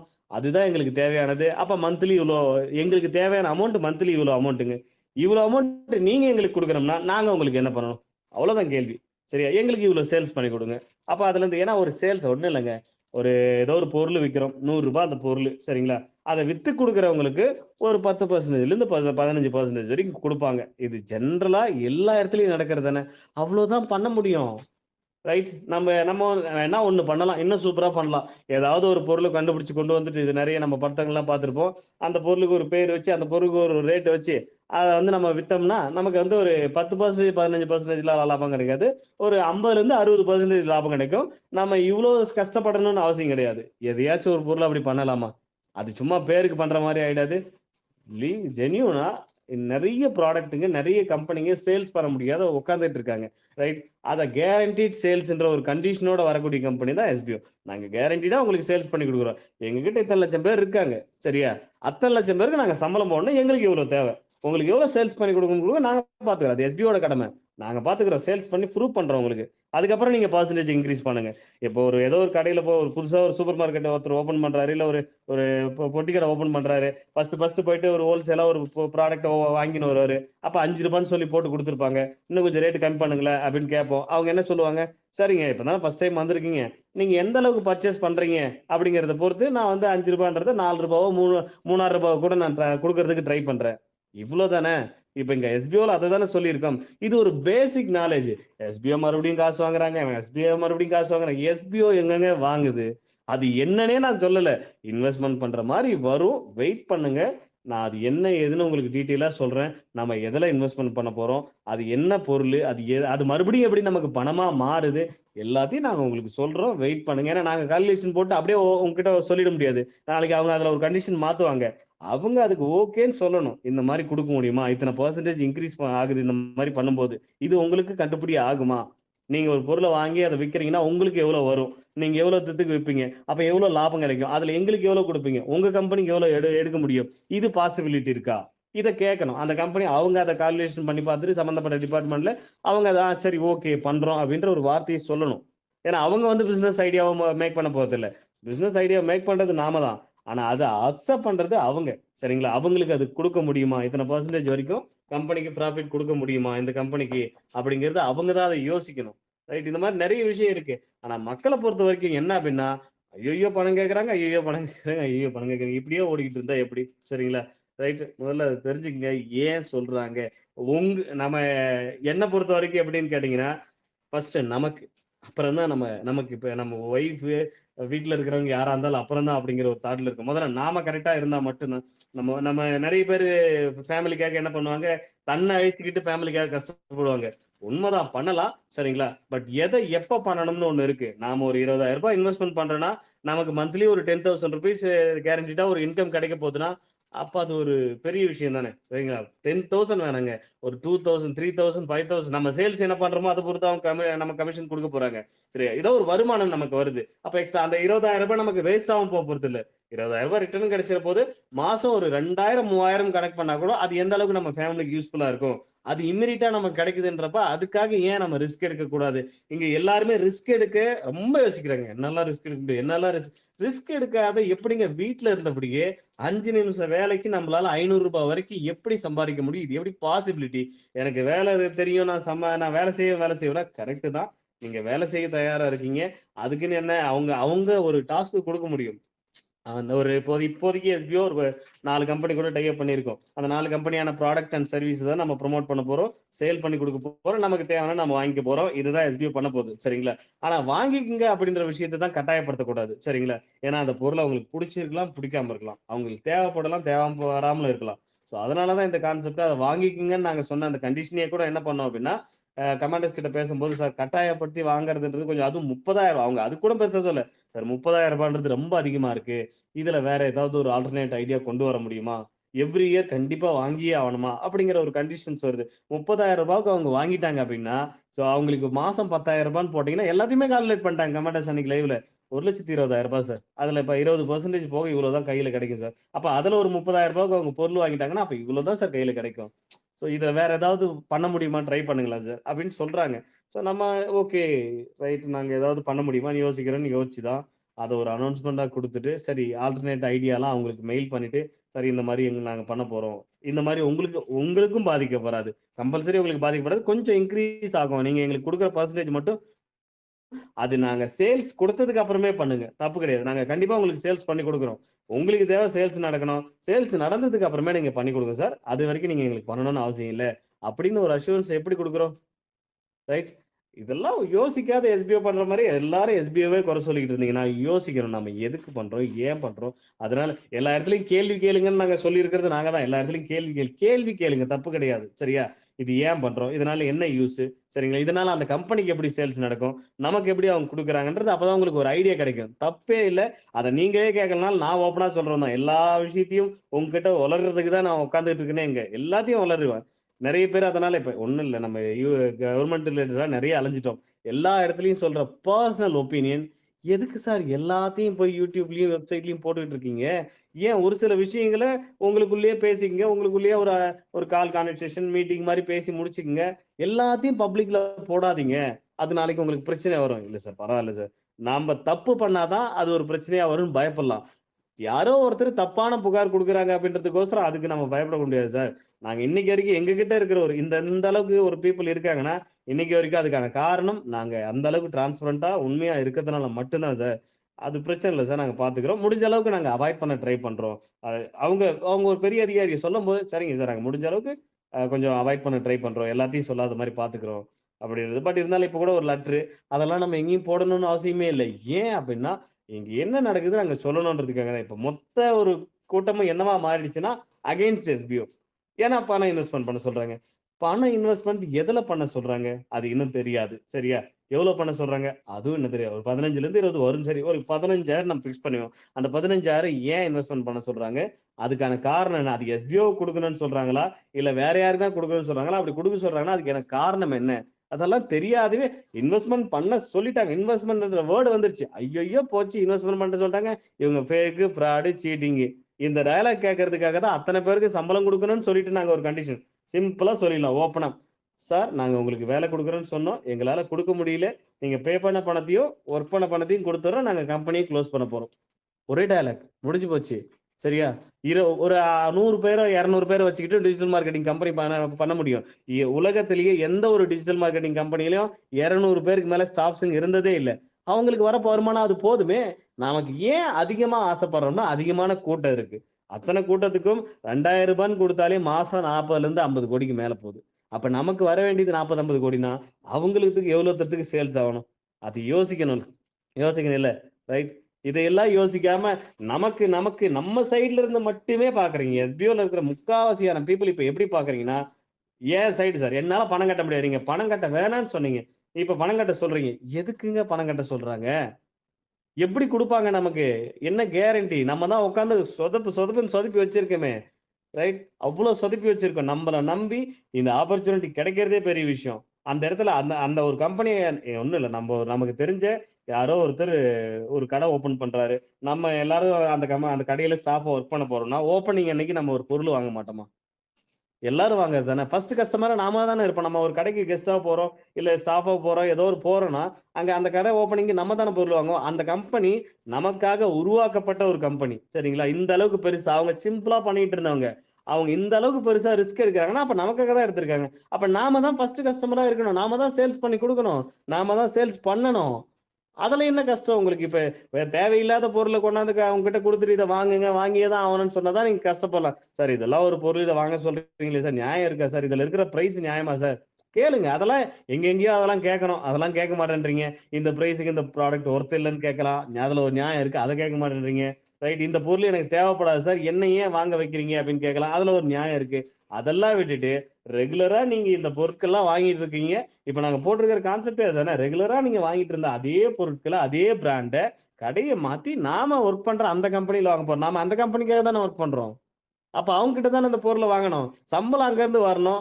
இது எப்படின்னா, இப்ப மக்கள் கிட்ட பழகி போன ஒரு விஷயம் தான். கவர்ன்மென்ட்ல வொர்க் பண்ற அத்தன ஸ்டாஃப்ஸ்ங்களுமே கவர்ன்மென்ட் ஸ்கூல்ல பசங்கள சேர்க்க மாட்டாங்க. அதே மாதிரி எஸ்பிஓல இருந்தா எப்படி நடக்கும்? அவங்க நமக்கு சம்பளம் குடுக்க மாட்டாங்களே. ஏன் சார் உங்க கம்பெனில வொர்க் பண்றவங்களே நம்மகிட்ட கஸ்டமரா வரமாட்டேன்றாங்க. நம்மகிட்ட பொருள் வாங்க மாட்டேன்றாங்க. ஏன்னா நம்மகிட்ட இருக்கிற அத்தன ஸ்டாஃப்ஸோட அக்கவுண்ட் அவங்க கிட்ட குடுப்போம். அவங்க தான் அத பேஸ் பண்ணி சேலரி குடுக்க போறாங்க. கமிஷன் குடுக்க போறாங்க. ரைட். ஒருத்தர் செக் பண்ணி பார்க்கறாங்க அப்படின்னா, ஏன்னா நம்ம பிசினஸ் கான்செப்ட் அப்படிதான் போட்டிருக்காங்க. இங்க இருக்கிற அத்தன டேட்டா பேஸ் அவங்க அவங்க ஆப் கூட, அவங்க வெப்சைட் கூட கனெக்ட் ஆகும். சரி, இவங்க எல்லாம் பாருங்க பர்ச்சேஸே பண்ணல. ஏன் பண்ண மாட்றாங்க? சம்பளம் மட்டும் நம்மகிட்ட வாங்குறாங்க. நம்மகிட்ட பொருள் வாங்க மாட்றாங்க. நம்மள கேள்வி கேட்டா என்ன பண்ணுவாங்க? அதெல்லாம் யோசிச்சு தான் எஸ்பிஎஸ் செஞ்சிருக்கு. சரி, அதுக்கு ஒரு முடிவு முதல்ல திங்கட்கிழமை கிடைக்கட்டும். என்ன அமௌண்ட், ஏன் பண்றோம், எதுக்காக பண்றோம், இதனால அந்த கம்பெனிக்கு எப்படி பெனிஃபிட் வரும், அந்த சேல்ஸ் எப்படி வரும். ஏன்னா நாம சேல்ஸ் பண்ண போறது இல்ல, கண்டிப்பா நாம பர்ச்சேஸ் பண்ண போறது இல்ல. சரி, அது தெளிவாயிடுச்சு. ஏன்னா இப்ப இருக்கிற சுச்சுவேஷனுக்கு 20,000 30,000 போய் பர்ச்சேஸ் பண்ணுங்கன்னு சொன்னா அத்தனை பேருக்கு கஷ்டம். கையில வச்சிருந்து பர்ச்சேஸ் பண்றதுன்றது வேற, கடனை உடனே வாங்கி பர்ச்சேஸ் பண்றதுன்றது வேற. அது பண்ணவும் கூடாது. அந்த பணம் ரிட்டர்னும் அவங்களுக்கு போகணுன்ற மாதிரி சொல்லியிருக்காங்கல்ல. அப்ப இது என்ன கணக்கு, இது என்ன பாசிபிலிட்டி, அது என்னன்னு யோசிப்போம். வாய்ப்பே இல்ல. நீங்க ஏமாத்துறீங்க, சீட்டிங் பண்றீங்க, ஃப்ராட் பண்றீங்க. நீங்க அப்போ ஒண்ணு சொன்னீங்க, இப்போ ஒண்ணு சொன்னீங்க. இது என்ன சொல்லுங்க பாப்போம். இவ்வளவு நேரம் கஷ்டப்பட்டு பேசுன யாராச்சும் ரெக்கார்ட் பண்ணீங்களா? இதை நான் மறுபடியும் நோட்டீஸ் போர்ட்ல பேச முடியுமா?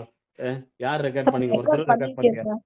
சார் ரெக்கார்ட் கொஞ்சம் பண்ணிட்டு இருக்கேன் சார். கொஞ்சம் நான் பேசுனதுல இருந்து ரெக்கார்டிங் எல்லாம் கொஞ்சம் கட் பண்ணி கொடுங்க. ஒரே மாதிரி மறுபடியும் மறுபடியும் எல்லா குரூப்லயும் ஓகே பேசி சார், பேசி ஓகே சார். எனக்கே போர் கண்டிப்பா அடிக்குது. சார் ரெக்கார்ட் வந்து கட் பண்ணி தரேன் சார். நீங்க பேசுறது ரொம்ப சந்தோஷம் சார். ஓகே. நீங்க நம்ம குரூப்ல வந்து தேங்க்யூ பேசுறது ரொம்ப ஹாப்பி தேங்க்யூ. சார். வெயிட் பண்ணுங்க. நான் சொல்றது என்னன்னா, வெயிட் பண்ணுங்க. நாங்க ஒரு 3 ஆப்ஷன்ஸ் இதுக்கு கொடுத்திருக்கோம். அது உங்களுக்கு கம்பல்சரி அந்த 3 ஆப்ஷனுமே அந்த படம் ரிட்டர்ன் கிடைச்சிடணும். 3 மாசத்துக்கு அப்புறம் கண்டிப்பா ரிட்டர்ன் கிடைச்சிடும். 3 மாசம்ன்றது ஏன் வைக்கிறோம், அதுக்கும் காரணம் இருக்கு. அதையும் சொல்லுவேன்ல உங்ககிட்ட. ஸோ வெயிட் பண்ணுங்க. மண்டே டியூஸ்டே நமக்கு ஒரு ஆன்சர் கிடைக்கும் அப்படிங்கிறது தான். வேற யாராவது இந்த குரூப்ல ஏதாவது கேள்வி கேட்கணும்னு இருந்தா கேள்வி கேளுங்க. கலைச்செல்வி ரொம்ப நேரமா ஆண்ட்ரைஸ்ல இருக்கீங்க. ஏதாவது கேள்வி இருந்தா கேளுங்க பாப்போம். அவங்களுக்கு பதில் சொல்லலாம். எப்ப பார்த்தாலும் கமாண்டர்ஸ்கிட்டே பேசிட்டு இருக்க கூடாது. உங்ககிட்டயும் பேசுவோம். ஜென்ரலா பேசலாம் இதுக்கப்புறம் இந்த குரூப்ல லைவ்ல. Thank you sir. பெரிய சர்ப்ரைஸ் சார் திடீர்னு நீங்க வந்தது. ஒவ்வொருத்தரா இப்போதைக்கு பேசுங்க. நீங்க ஒருத்தர் தான் லைவ் வச்சிட்டு இருந்தீங்க. பார்த்த உடனே ஜாயின் பண்ணிட்டேன். அவ்வளவுதான். சங்கர் சார். சொல்லுங்க சொல்லுங்க. சார் நான் கீதா பேசுறேன் சார். எப்படி இருக்கீங்க? நல்லா இருக்கேன் மேடம். நீங்க எப்படி இருக்கீங்க சொல்லுங்க. உங்கள்கிட்ட பேசுறது கொஞ்சம் நர்வஸா இருக்கு சார். உங்க வாய்ஸ் மட்டும் நாங்க நோட்டீஸ் போர்ட்ல கேட்டுட்டோம். திடீர்னு நேர்ல பேசும்போது கொஞ்சம் நர்வஸா இருக்கு. தப்பு இல்ல, சொல்லுங்க. அது அப்படிதான் இருக்கும். நான் 2-3 தடவை பேசிட்டீங்கன்னா சரியாயிடுங்க. அவ்வளவுதான். ரொம்ப சந்தோஷம் சார். இப்ப நீங்க எக்ஸ்பிளனேஷன் கொடுத்தீங்க, நாங்க கேட்டுட்டோம். கொஞ்சம் ஹாப்பி தான். பட் என்னன்னா 20,000 திருப்பி ஸ்டார்ட் பண்றேன்னு நினைக்காதீங்க. 20,000ன்றது வந்து எங்களை மாதிரி ஹவுஸ் ஒய்ஃப்க்கு வந்து கொஞ்சம் கஷ்டம் தான். ரொம்ப கஷ்டம். ரொம்ப ரொம்ப கஷ்டம். ஆக்சுவலா என்னுடைய பாயிண்ட் நான் சொல்லிடுறேன். நான் ஒர்க் பண்றது என் ஃபேமிலி யாருக்குமே தெரியாது சார். நான் செல்ஃபா ஒர்க் பண்ணி என்னுடைய தேவைகளை வந்து நிறைவேற்றிக்கிறணும். என் பொண்ணு வந்து வயசு 10 வயசு ஆகுது சார். அதுக்கு நான் பண்ணணும். அப்பா கிடையாது எனக்கு. எங்க அம்மாவுக்கு நான் செய்யணும்ன்ற ஒரு கான்செப்ட்ல தான் நான் உள்ள வந்ததே. நான் படிச்சிருக்கேன் சார். எம்காம் பண்ணியிருக்கேன் நானு. பட் எனக்கு வந்து வெளியில போய் நான் டிடிபி ஒர்க் எனக்கு தெரியும் sir. I M A designer. அதாவது புக் ஒர்க் எல்லாமே நான் பண்ணுவேன். வெட்டிங் இன்விடேஷன்ல இருந்து எல்லாமே பண்ணுவேன். எனக்கு அங்க ஆப்பர்ச்சுனிட்டி இருக்கு. பட் நான் ஃபேமிலி வந்து வெளியில போய் ஒர்க் பண்ணக்கூடாது அப்படின்னு சொல்லி ஸ்டாப் பண்ணிட்டாங்க. ஸோ அப்படி இருக்கையில நம்ம அம்மாக்கு கொடுக்கணும், நம்ம பசங்களை பாத்துக்கிறணும். 2 பசங்க இருக்காங்க, அவங்கள பாத்துக்கிறணும். ஃபேமிலி சப்போர்ட் கிடையாது அப்படின்ற கான்செப்ட்ல தான் நான் வந்து எஸ்பிஓல ஜாயின் பண்ணதே. நான் இன்னும் ஒரு விட்ரா கூட எடுக்கல சார். சரிங்களா சார்? எப்படா சார் சொல்லுவாங்க, பதில் சொல்லுவாங்க. நோட்டீஸ் போர்டை நாங்க டெய்லி வாட்ச் பண்ணிக்கிட்டே இருக்கோம். நிறைய பேருடைய கனவு வந்து என்னன்னா பணம் சம்பாதிக்கிறது செகண்டரி சார். அதுக்குள்ள நாங்க உள்ள வந்துட்டோம். இது நாங்க ஃபேமிலியாவே நாங்க நினைச்சிட்டோம். பானுக்காலாம் வந்து என்னுடைய சிஸ்டர் மாதிரி. ஸோ அவங்க நல்லா அட்டாச் ஆயிட்டு டக்குன்னு வந்து நீங்க சொன்னது விதம் ஓகே தான் சார். பட் ஆனா 20,000 சொல்லும்போது எல்லாருடைய மனநிலையும் எப்படி இருக்கும்னா, பணம் கட்டணுமா? அப்படின்ற ஒரு தாட் தான் சார் எல்லாருக்குமே வரும். கண்டிப்பா கண்டிப்பா. பணம் கேட்கறாங்களேன்ற தாட் தான் வரும். ம். பணம் ஏன்னா இருக்கிறவங்க யோசிக்காது. கட்டிடுவாங்க மைண்ட் எந்த சார். சிச்சுவேஷன்ல யோசிக்காது. கொஞ்சம் ம். எடுத்தோனே அந்த பணம் அப்படின்னோனே கொஞ்சம் எல்லாம் பேனிக் ஆக ஆரம்பிச்சுட்டாங்க. அவ்வளவுதான். தவிர அது என்ன ஆமாங்க சார். ஏதுன்னு யோசிக்கல யாரும். அவ்வளவுதான். வேற ஒண்ணும் இல்ல. யோசிக்கல தான் சார். ஆனா எல்லாருடைய சிச்சுவேஷன் ஒரே மாரி இருக்காதுல்ல சார். இப்போ பணம் கண்டிப்பா இருக்காது. இருக்கிறவங்க கட்டிருவாங்க. பணம் இல்லாதவங்க கண்டிப்பா கண்டிப்பா. அது ஒரு கொஸ்டின் ரொம்ப மார்க்கா கஷ்டம். தானே சார் இருக்கு. கண்டிப்பா ரொம்ப கஷ்டம். கஷ்டப்படுறவங்களால ஆ. மட்டும் தானே மேல வர முடியும்.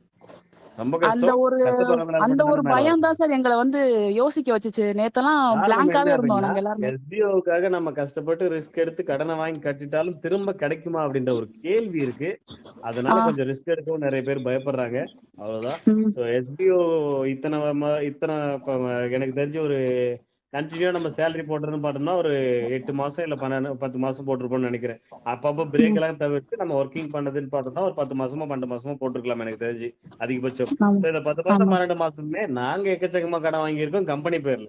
ஆ. கம்பெனி காமிச்சு நாங்க ஆ. உங்களுக்கு சம்பளம் போறதுக்கு கடை வாங்கியிருக்கோம். இனிமேல் தான் சம்பாதிக்கணும். நான் அடிக்கடி அதை எத்தனை இடத்துல சொல்லியிருக்கேன். இனிமேல் தாங்க ஆமா. நாங்களே சம்பாதிக்கணும். முதல்ல ஒரு கம்பெனி ஸ்டாண்டர்ட் பண்ணுவோம். அதுக்கப்புறம் ஆ. பாத்துக்கலாம் நம்ம சம்பாதிக்கிறதுலாம் அப்படின்னு. நீங்க வந்து இப்ப 1000 கணக்குல கடை வாங்குறதுக்கு யோசிக்கிறீங்க. எங்கேயோ ஒரு இடத்துல அரேஞ்ச் பண்ணி கட்டணும்னா உங்களுக்கு ம். சம்பளம் போட்டு இந்த ஒரு டீம் growth அப்படியே மெயின்டைன் பண்றதுக்கு அடுத்தடுத்த கட்டத்துக்கு போய் மத்த பெரிய பெரிய கம்பெனி அப்ரோச் பண்ணி அங்க இருந்து நமக்கு ஒர்க் வாங்கி அங்க இருந்து பேமெண்ட் பல்கான பேமெண்ட் இதுக்கு முன்னாடி சின்ன சின்ன ஆமா. பேமெண்ட் எல்லாம் வந்திருக்கு. அதெல்லாம் பத்தாது நமக்கு. இவ்வளவு பேருக்கு சம்பளம் போடுற அளவுக்கு நமக்கு பெரிய பெரிய ஆர்டர்ஸ் கிடைக்கிற வரைக்கும் உங்களை தக்க ம். வச்சுக்கிறதுக்காக நாங்க ஒரு பாடுபட்டிருப்போம் இல்லையா எத்தனை மாசமா ஒவ்வொரு இடத்துலயும் அந்த சேலரி பீரியட் வரும்போது அதுக்கு தேவையான அமௌண்ட்டை எங்கெங்கெல்லாம் போய் நிக்கணுமோ அங்கெங்கெல்லாம் கேட்டு கேட்டு கேட்டு வாங்கி அந்த ரிஸ்க் எடுத்து அந்த அமௌண்ட் அரேஞ்ச் பண்ணி போட்டது நாங்க மட்டும் தானே. ரைட். இப்ப நீங்க ரிஸ்க் எடுங்க அப்படின்னு ஓப்பனா சொல்ற விஷயம் இதை. நாங்க எத்தனையோ நாள் ரிஸ்க் எடுத்திருக்கோம். எக்கச்சக்கமா கோடிக்கணக்கில் ரிஸ்க் எடுத்து வச்சிருக்கோம். சும்மா லட்சக்கணக்கெல்லாம் கிடையாது. கோடிக்கணக்கில் ரிஸ்க் எடுத்து அமௌண்ட் எல்லாம் லாக் பண்ணி வச்சிருக்கோம். சுச்சுவேஷன் ஆ. காரணம் என்னன்னா அவங்க நம்மள நம்புறாங்க. கொடுக்குறவங்க பெரிய பெரிய இடத்துல நம்ம கை நீட்டி காசு வாங்கியிருக்கோம். சம்பளம் போடுறதுக்காக கோடிக்கணக்கில் காசுல வாங்கியிருக்கோம். அவங்க நம்புறாங்க. ம். எஸ்பியோட கான்செப்ட் நம்புறாங்க.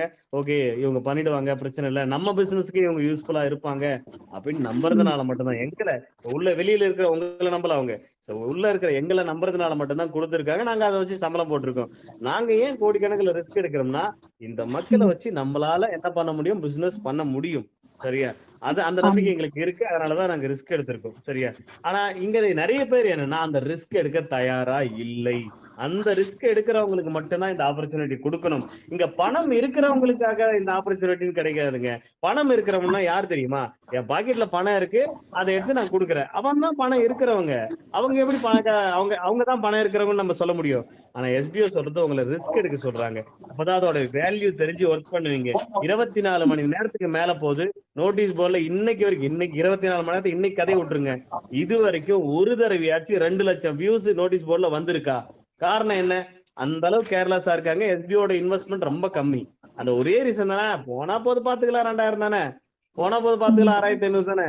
அந்த கேர்லெஸ் காரணம் எஸ்பிஓவா? நம்ம ஸ்ட்ரிக்டா இருந்துட்டா எல்லாரும் வெளியே போயிடுவாங்க. ஓகே. பட் அந்த கேர்லெஸ் அவங்களுக்குள்ள வர்றதுக்கான காரணம் என்ன? அவங்க ரிஸ்க் எடுக்கல. அது ஒரு பெரிய அமௌண்டா அவங்களுக்கு தெரியல.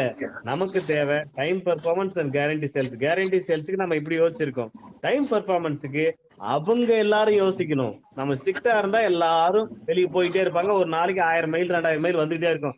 இந்த மாதிரி ஆயிடுச்சா இந்த மாதிரி ஆயிடுச்சா அதை உட்காந்துட்டு அதுக்கு ஒரு 10 பேர் ஆட்களை போட்டு அந்த மெயில்களை ரீப்ளே பண்ணிக்கிட்டு அவங்களுக்கு தேவையான பிரச்சனையை சால்வ் பண்ணி கொடுத்துக்கிட்டு அப்ப அவங்களுக்குள்ளேயே அந்த கேர் வரணும். நம்ம ஒரு 20,000 30,000 முதல் போட்டிருக்கோம். அதை எடுத்தே ஆகணும். நம்ம கரெக்டா ஒர்க் பண்ணியே ஆகணும். சம்பாரிச்சே ஆகணும் அப்படின்ற அந்த நினைப்பு அவங்களுக்குள்ள வர வைக்கணும்னா நாம ஸ்ட்ரிக்டா இருந்தா மட்டும் போதாது. ரிஸ்க் அவங்க எடுத்தா மட்டும்தான் முடியும் அப்படிங்கிறது நாங்க யோசிச்ச விஷயம். ரிஸ்க் எடுக்கிறவங்க மட்டும்தாங்க எஃபோர்ட் போடுவாங்க. ரிஸ்க் எடுக்காதவங்க எல்லாம் பாத்துக்கலாம் விடு. இந்த தாட் எல்லாருக்குள்ளயுமே வந்துருமே. அந்த தாட் வரக்கூடாதுன்றதுக்காக தான் நாங்க யோசிச்சிருக்கிற ஒரு மெயின் ரீசன். நிறைய ரீசன் இருக்கு. இதுவும் one of the main reason. யாரெல்லாம் ரிஸ்க் எடுக்க தயாரா இருக்காங்க அவங்க எல்லாருமே கரெக்டா ஒர்க் பண்ணுவாங்க. அந்த ரிஸ்க் எடுத்த அத்தனை பேருமே ஒருத்தர் கூட மிஸ்டே ஆக மாட்டாங்க. 100% பிரசன்ட் சார். அவ்வளவுதான். அப்ப ரிஸ்க் எடுக்க தயாரா இல்லாதவங்க எப்படி ஆகுறது? அப்ப ரிஸ்க் எடுக்க நாம இப்ப இந்த சுச்சுவேஷன்ல வேற ஏதோ ஒரு பிரச்சனை வருதுங்க. நம்ம வேற எஸ்பிஓக்கு பணம் கட்டுறதை விட்டுருங்க. எஸ்பிஓக்கு பணம் கட்டுறதுக்கு ஏன் நம்ம யோசிக்கிறோம், அந்த ரிஸ்கை ஏன் எடுக்க மாட்டோம்னா எஸ்பிஓ மேல இன்னும் நம்பிக்கை வரல அந்த அளவுக்கு. வேற ஏதோ ஒரு எமர்ஜென்சி நீடட் உங்க ஃபேமிலியில வருது அப்படின்ற பட்சத்துல கண்டிப்பா அந்த பணத்தை நீங்க அரேஞ்ச் பண்ணுவீங்க தானே? அது உங்களால பண்ண முடியும் தானே? கண்டிப்பா சார். ஏன் இப்ப பண்ண ஆமா. மாட்டேன்றீங்கன்னா இல்ல அது நம்பிக்கை இல்ல. ஓப்பனா பேசணும்னா நம்பிக்கை இல்ல, அவ்வளவுதான். இவங்க மறுபடியும் ஒரு 3 மாசத்துக்கு அப்புறம் லீவ் விட்டுருவாங்க, மறுபடியும் ஒரு 5 மாசத்துக்கு அப்புறம் லீவ் விட்டுருவாங்க, சம்பளம் கரெக்டா கொடுக்க மாட்டாங்கன்னா அந்த ஒரு அவங்களுக்குள்ள ஒரு நம்பிக்கை இல்லாத ஆப்ஷன் இருக்கு. அதுக்குமே யோசிச்சு ஒரு ஆப்ஷன் கொடுத்திருக்கோம், 3 ஆப்ஷன் அவங்களுக்கு கொடுத்திருக்கோம். இந்த மாதிரியான மக்களும் கொஞ்சம் பேர் இருக்காங்க. இப்போதைக்கு நம்பிக்கை இல்ல, பட் நம்ம ரெகுலரா ரன் பண்ண ஆரம்பிச்சிட்டோம்னா கண்டிப்பா இந்த ரிஸ்க் எல்லாம் சாதாரணமா எடுத்துருவாங்க. அவங்களுக்கு கொஞ்சம் நம்பிக்கை இல்லாத தன்மை இருக்கிறதுனால நிறைய பேர் கொஞ்சம் யோசிக்கிறாங்க. அதனால மட்டும்தான் வெளியே போவாங்களே தவிர மத்தபடி யாராலையுமே ஒரு 20,000 ரூபாய் ரெடி பண்ண முடியாதுலாம் கிடையாதுங்க. அவங்களுக்கு வேற ஒரு எமர்ஜென்சி நீட் வந்துச்சு அப்படின்னா வேற ஏதோ ஒரு விஷயம் கண்டிப்பா அந்த 20,000 ரூபாய் ரெடி பண்ணுவாங்க. ஏன் இதுக்கு ரெடி பண்ண மாட்டேன்றாங்கன்னா இன்னும் அந்த அளவுக்கு எஸ்பிஐ மேல நம்பிக்கை இல்லை. ஏன்னா 3 மாசத்துக்கு ஒரு தடவை 4 மாசத்துக்கு ஒரு தடவை இவங்க லீவ் விட்டுருவாங்க, பிரேக் வர கம்பெனி தான். அது இன்னமும் அந்த மைண்ட் அதுக்குள்ளேயே இருக்கு. அதனாலதான் டக்குன்னு என்ன பண்ண முடியல, வெளியே வர முடியல அதுல இருந்து. சோ இது ஒரு மெயின் ரீசன். உண்மை தானுங்க. வேற என்ன ரீசன் வந்தாலும் சார் உங்க அப்படி ஃபேமிலியில இல்ல சார். கண்டிப்பா ரிஸ்க் எடுத்துருவீங்க. சார் எஸ்பிஓக்காக அந்த அப்படி ரிஸ்க் எடுக்க தயாரா இருக்கு. இல்ல அவ்வளவுதான். நீங்க சொல்றது ஓகேன்னு வச்சுக்கலாம். அப்படி நம்பிக்கை ம். இல்லாம இருந்திருந்தா நாங்க 9 மந்த்ஸ் வெயிட் பண்ணிருக்க மாட்டோமே சார். இல்ல வெயிட் ரீஃபண்ட் பண்றது ஈஸிங்க. வாங்கிருப்போம். யார் வேணாலும் வெயிட் பண்ணிடலாங்க. இப்ப நீங்க இந்த வெயிட் ஆ. பண்ணீங்க இல்லீங்களா, நீங்க வெயிட் மட்டும் தான் பண்ணீங்க. எஸ்பிஓல ஆ. ஹெட் ஆபீஸ்ல இருக்க நாங்க என்ன தெரியுமா பண்ணிருக்கோம், ம். நிறைய அந்த கதையெல்லாம் நிறைய சொல்லியிருக்கேன். அவ்வளவும் பண்ணிக்கிட்டு நாங்க வெயிட் பண்ற நாங்களும் நீங்க வெயிட் மட்டுமே பண்ண நீங்களும் எப்படி ஈக்குவல் ஆயிடும். ஆனா சம்பளம் நாங்க எப்படி யோசிச்சிருக்கோம்னா வருமானம் ஆ. எல்லாருக்கும் ஈக்குவலா தான் யோசிச்சிருக்கோம். ஹெட் ஆபீஸ்ல இருக்கிறவங்களுக்கும் அதே சேலரி தான் போட போறோம், உங்களுக்கும் அதே ம். சேலரி தான் போட போறோம். ஆனா ஈக்குவாலிட்டி பாருங்களேன். சேலரி இப்ப இங்க ஹெட் ஆபீஸ்ல இருக்க எத்தனையோ பேருக்கு மாத சம்பளம் ஸ்டார்டிங்ல 8,000 ரூபாய் தான். போன மாசமே ஓ. 8,000 ரூபாய் தான் கொடுத்துருக்கோம். கையில கேஷா தான் கொடுக்குறோம் இன்னைக்கு வரைக்கும். அவங்க எல்லாம் அரேஞ்ச் பண்ணி ஏன் இங்க இங்க ம். இருக்க எத்தனையோ பேர் 30,000 ரூபாய் 40,000 ரூபாய் சம்பாதிக்கிறாங்களே, ரைட்? ஆனா அவங்களுக்காக சேர்ந்து நாங்க தான் ரிஸ்க் எடுக்கிறோம். ரிஸ்க்ன்றத நாங்க மட்டும் எடுக்கிறோம். ஆனா அந்த பக்கத்துல இருக்கிறவங்க சேலரியை டிவைட் பண்றதுக்கு மட்டும் வராங்க அப்படின்ற பட்சத்துல அது யோசிக்கணும் இல்லையா? அப்ப அந்த ரிஸ்கையும் அவங்களும் எடுக்கணும். ரிஸ்க் அவங்களும் சேர்ந்து எடுத்தா மட்டும்தான் கம்பெனியை க்ரோத் பண்ண முடியும். சாதாரணமான விஷயமே இல்லையா? சாதாரணமான விஷயம் இல்லாத ஒரு விஷயத்த பண்ணும்போது அதுக்கேத்த மாதிரி நம்ம ரிஸ்க் எடுத்தாகணும் அப்படிங்கிறது எங்களுடைய தரப்பு என்னன்னா அதுதான். இந்த இந்த விஷயம் ஒரு மாசம் 10,000 ரூபாய், மாசம் 10,000 விடுங்க, 2,000 ரூபாய், மாசம் 2,000 ம். ரூபாய் எந்த கம்பெனியால ரெகுலரா கொடுக்க முடியும் அப்படிங்கிறதா. இன்னைக்கு மூடிட்டு போன பல கம்பெனிகள் இருக்கு. ஏன்னா அந்த கம்பெனிகள் எல்லாமே அந்த கம்பெனிகளுக்கு கீழே வரக்கூடிய சேல்ஸை மட்டுமே நம்பி இருக்காங்க. நாங்க அதை நம்பி பிசினஸ் பண்ணல. இந்த பிசினஸ் டோட்டலா மாத்தக்கூடிய ஒரே கம்பெனி எஸ்பிஐ மட்டும்தான். ஒரு பார்ட் டைம் ஜாப்ல உள்ள வந்த அத்தனை பேரையும் ஒரு கேரண்டிடான ஒரு இன்கம்காக ஒரு பெர்மனண்டா இவங்க எல்லாம் இந்த கம்பெனில ஒர்க் பண்றாங்க, இந்த கம்பெனி என்னுடைய அடையாளம் அப்படின்னு அவங்க நீங்க ஃபியூச்சர்ல பாராட்டுவீங்க. அதுக்கு முன்னாடி வரக்கூடிய பிரச்சனையை ஹேண்டில் பண்றது நாங்க மட்டும்தான். ஃபியூச்சர்ல சார் நாங்கெல்லாம் கண்டிப்பா நிறைய சார். கஷ்டப்பட்டேன், இன்னைக்கு மாசம் 10,000 ரூபாய் சம்பாதிக்கணும்னா அது எஸ்பிஓல மட்டும்தான் சார் அப்படின்னு அப்ப மட்டும் சொல்லிட்டா போதும். இப்ப ரிஸ்க் எடுக்கிறோம். ஃபார் எக்ஸாம்பிள் வினர் விங்ஸ் என்ற ம். வினர் விங்ஸா பச்சு சாரி விங்ஸா பச்சுவர்னு ஒரு குரூப் இருக்கு. அந்த குரூப்ல இன்னைக்கு அவங்க தனியா நாங்க வச்சுக்கிட்டு இருக்கோம். அவங்க ஏன் அப்படி வச்சுட்டு இருக்கோம் அப்படின்னா அதுக்கான ஒரே காரணம் என்னன்னா ஒரு சுச்சுவேஷன்ல இதே மாதிரி ஒரு சுச்சுவேஷன் வந்துச்சு. ஆனா அப்ப வந்து அவங்க ஜாயினிங் ஃபீஸ் தான் பே பண்ண சொன்னோம். 6,000 8,000 சம்திங் பே பண்ண சொன்னோம். அப்படி ம். யாரெல்லாம் பே பண்ண விருப்பம் இருக்கோ அவங்க மட்டும் பே பண்ணுங்க, இன்ட்ரெஸ்ட் இல்லாதவங்களா ரீஃபண்டபிள் வாங்கிக்கங்கன்னு சொன்னோம். அவங்க அன்னைக்கு ரிஸ்க் எடுத்தாங்க. இன்னைக்கு அங்க இருக்கிற அத்தனை பேருமே அவங்க கண்டிப்பா ஒரு 8,000க்குள்ளதான் ரிஸ்க் எடுத்திருப்பாங்க. இன்னைக்கு எல்லாருமே 40,000 ரூபாய்க்கு மேலதான் சம்பாதிச்சிருப்பாங்க. அன்னைக்கு ரிஸ்க் எடுத்தவங்க மட்டும்தான் இன்னைக்கு வரைக்கும் இருக்காங்க. அன்னைக்கு ரிஸ்க் எடுக்காத யாரெல்லாம் வேணான்னு சொல்லிட்டு போனாங்களோ அவங்க எல்லாம் அப்படியே வெளியே போயிட்டாங்க. அதுக்கப்புறம் மறுபடியும் பே பண்ணி ஜாயின் பண்ணிருக்காங்க. ஆனா அவங்களால அந்த குரூப்குள்ள போக முடியல. பட் எஸ்பிஓல இனிமேல் நீட் ஜாயினிங் இருக்குமானா கண்டிப்பா இருக்காது. ஏன்னா போதும் இருக்கிற மக்களுக்கு கம்பெனிக்கு நம்ம என்ன பண்ணுவோம், ப்ராப்பரா ஒரு 1 இயர் 2 இயர்க்கு பிசினஸ் பண்ணுவோம். இதை பார்த்து மத்த கம்பெனிகள் நம்மளுக்கு இன்னும் அதிகமான லாபங்கள் தரக்கூடிய கம்பெனிகள் வருது. நிறைய பேர் இப்போதைக்கு 5 டாஸ்க் தான் கொடுக்க முடியும். நிறைய ஒர்க் கொடுங்கன்னா அந்த எத்தனை கம்பெனி வந்திருக்கு, அவங்களுக்கு எந்த அளவுக்கு நம்ம சேல்ஸ் பண்ணி கொடுக்க முடியும். அப்ப எவ்வளவு டாஸ்க் கொடுத்தா போதும்? கடமைக்குன்னு சொல்லி நான் மாட்டுன்னு 10 டாஸ்க் 100 டாஸ்க் கொடுத்துட்டா போதுமா? அதனால என்ன யூஸ்? அதை யோசிக்கணும். யூஸ் இருக்கணும். அவங்க செய்யற வேலையினால ஒரு பெனிஃபிட் இருக்கணும். அப்ப மட்டும்தான் அந்த வேலையை கொடுக்கணும். சோ அப்ப இன்னும் ஒரு 1 இயர் நம்ம ரன் பண்ணலாம். நம்ம பிசினஸ் பண்றதை பார்த்து நாளைக்கு 4 கம்பெனி வரும், சரிங்களா? அப்படி ம். வரும்போது என்னுடைய வாய்ஸ் கேக்குதுங்களா? அப்படி ஆ வரும்போது கேக்குது சார். அப்ப நம்ம என்ன பண்ணலாம், நம்ம இன்னும் டாஸ்க் இன்க்ரீஸ் பண்ணலாம், சேலரி இன்க்ரீஸ் பண்ணலாம். அது அப்ப பாத்துக்கலாம். இல்ல வேணும் மெம்பர்ஸ் புதுசா ஆட் பண்ணணும் அப்படின்னாலும் அப்ப ஆட் பண்ணிக்கலாம். அப்படிங்கிறது தான் என்னுடைய தரப்பு. ஸோ ஆ, பார்க்கலாம். இதுக்கு ஒரு சின்ன என்ன ரெக்வஸ்ட் சார். வேற ஏதாவது கொஸ்டின் இருந்தா சொல்லுங்க, நம்ம சார் பேசலாம். சார் கீதா சார், இன்னும் ஒரு வணக்கம். சின்ன ரெக்வஸ்ட் சார். வேறவங்க சொல்லுங்க பேசட்டுமா? சொல்லுங்க சொல்லுங்க.